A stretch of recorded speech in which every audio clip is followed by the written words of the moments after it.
Welcome back to my channel. Today I'm making a beautiful wreath and I'm using this form that I bought at Michael's, and I'm just adding these pipe cleaners to each of the sections and just twisting them in advance here.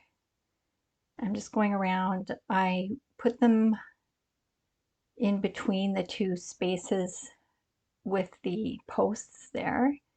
And I will add a puff to the post as well, but you can add them as you go, or you can do what I'm doing and put them on there. And these are chenille stems, and I bought those in Christmas colors because I made a Christmas wreath, and I'm just using them for this pink wreath as well. But you can get lots of different colors at Michael's and the dollar store. So I'll just grab the mesh, and this is a plastic mesh I got at Michael's, and I'm going to use a method called pull, pinch, and puff, and that's a popular method for attaching mesh to a wreath, and it's kind of a catchy phrase, I guess, something for you to remember. So I will be pulling the mesh off the roll. I will be pinching it together. There are two rings, one's the inner ring and the outer ring, to make a double layer of the mesh puffs. So I'm just taking that around a couple times onto the pipe cleaner. And this mesh is very see-through. So what I did was I did a double layer. I actually used two rolls of mesh at the same time. So I'm just measuring out about 6 inches for the puff. I just do that to be consistent, but you can just do it by eye and just attaching this with the pull, pinch, puff, and measuring again just to make sure. And you can make these puffs whatever size you want. If you want smaller or larger, if you have the wider mesh, it comes in a wider size, you might want to make it less puffed up and make a smaller size of puff, but that's up to you. And you can attach them on anywhere on the form itself. Mine are attached to the post, as well as the middle of the section of each section. I believe there are 9 sections, so I would be doing 18 attachments, 18 puffs, and there we go. That's what it looks like so far.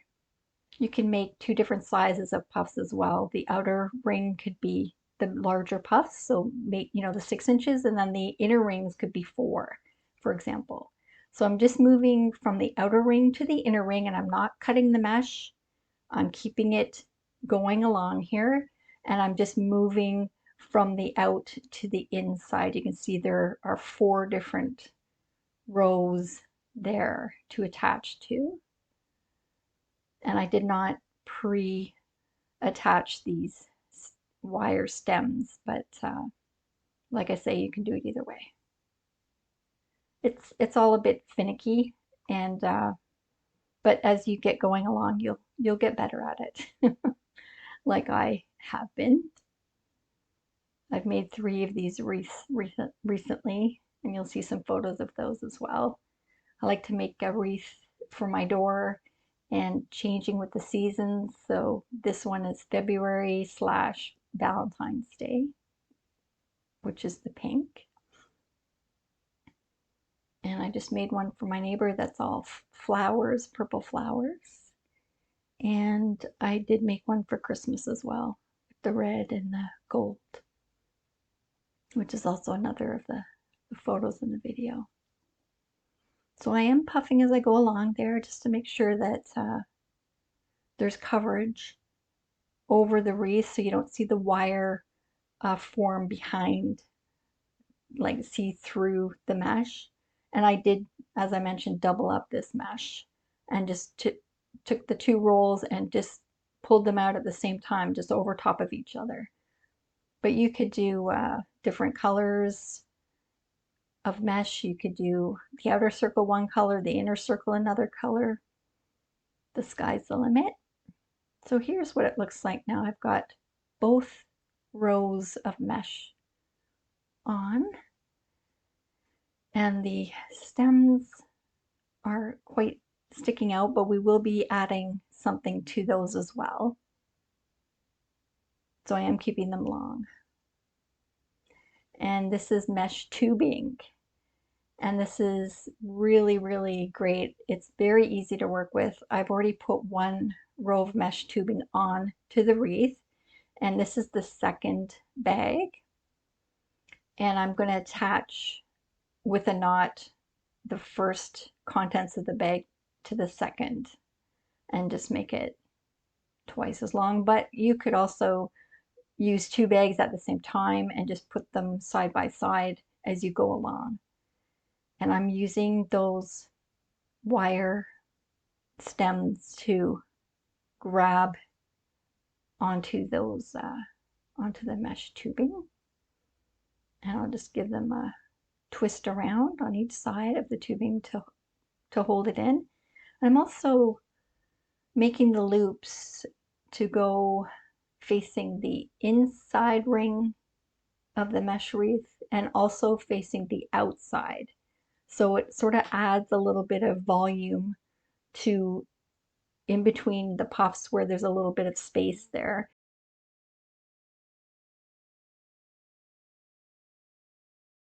And also covers up, hopefully, covers up the off-color wire pipe cleaners, as they used to be called, or stems.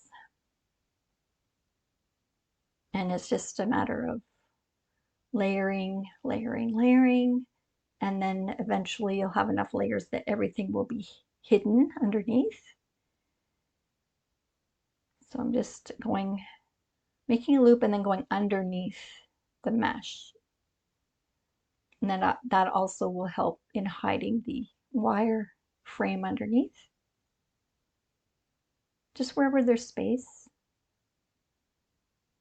You can do as many rows as you like. You can do different colors of mesh. You can use a ribbon instead of the mesh tubing.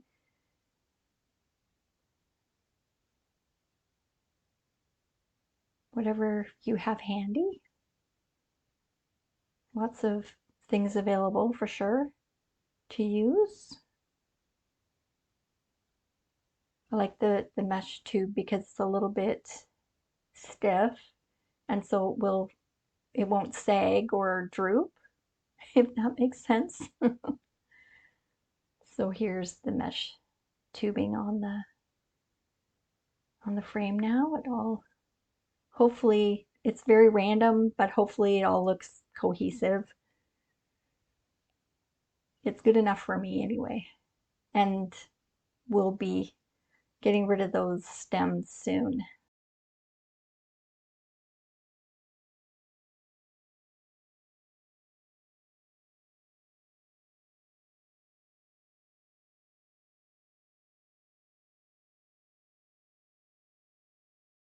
Bought 3 different widths of ribbon and different colors. I'm going to use this floral wire. It's very inexpensive and it goes a long way. And these picks are probably going to be, I'm going to say 8 inches each. So I'm just cutting off 8-inch length of the floral wire. But again, it's up to you how you want to do it. So I'm just taking the ribbon on top of each other and I'm making loops like a bow with the loop on each side. And then I'm going to add, it's about 6 inches. I'm going to add the floral wire to the middle, and I'm just pinching them together there to make it easier to go around. And just wrapping that around the middle. I haven't cut the ribbon off yet because I want to make sure that I capture both sides, ends of the ribbon into the middle there. And I'm just twisting that floral wire around, making sure that it's secure. And now I can go ahead and cut that excess ribbon.